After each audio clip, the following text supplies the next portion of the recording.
तर्जमान महकमा बरकियात मीरपुर आज़ाद कश्मीर ने सार्फिन बिजली को मुताला किया है कि 11 और 13 मार्च को मीरपुर में शाख तराशी मेंटेनेंस के बाइस दर्ज सेल शेड्यूल के मुताबिक बिजली बंद होगी।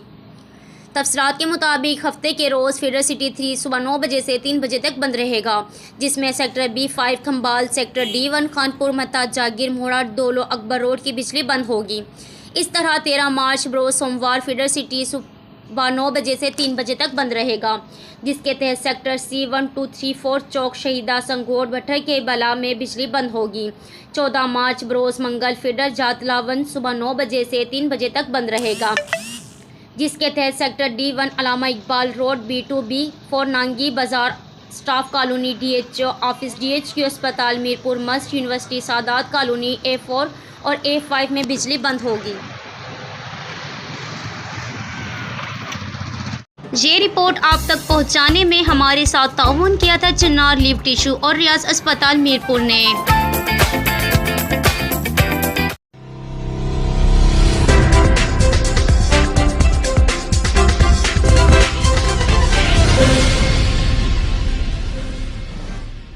मज़ीद खबरों और अपडेट्स के लिए विजिट करें chinarnews.info।